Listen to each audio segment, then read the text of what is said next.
Hello and welcome to Indian Kitchen Flavors. Today we'll see how to prepare bhindi masala. So let's get started.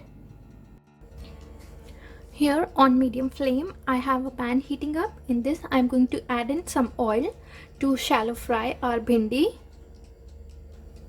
We'll let the oil heat up nicely and then we are going to add in the bhindi. Here I have taken some bhindi and I have cut the top and the bottom part of it. Now we are going to add this to the hot oil.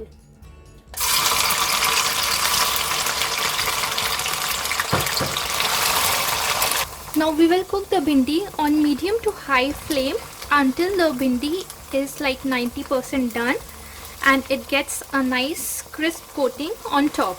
Our bhindi is done. I'm going to switch off the flame and take it out in a plate. To the cooked bhindi I'm going to add in some salt, some red chili powder, little coriander powder, some chaat masala, and we'll mix this so that the spices coat on all the bhindis.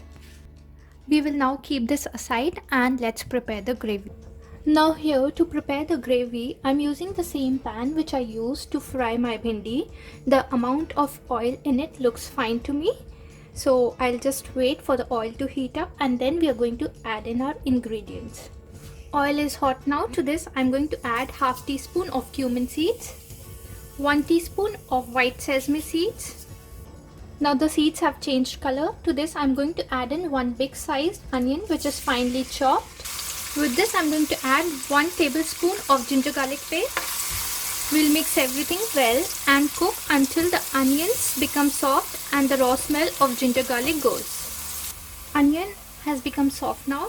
To this I'm going to add in some kasuri methi, 1 teaspoon of red chili powder, 1.5 teaspoon of coriander seeds powder, half teaspoon of turmeric powder, 1 teaspoon garam masala, half teaspoon amchur powder. We will mix everything and cook the masala for a couple of minutes. Now to this I am going to add in 2 large sized tomatoes which I have made a puree, or you can chop it very fine.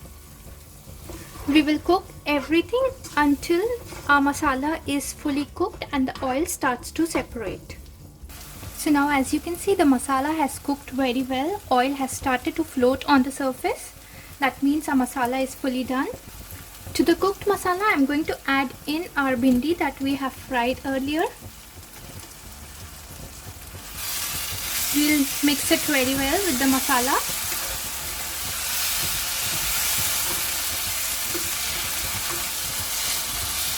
Now to this I'm going to add 2 to 3 tablespoons of water.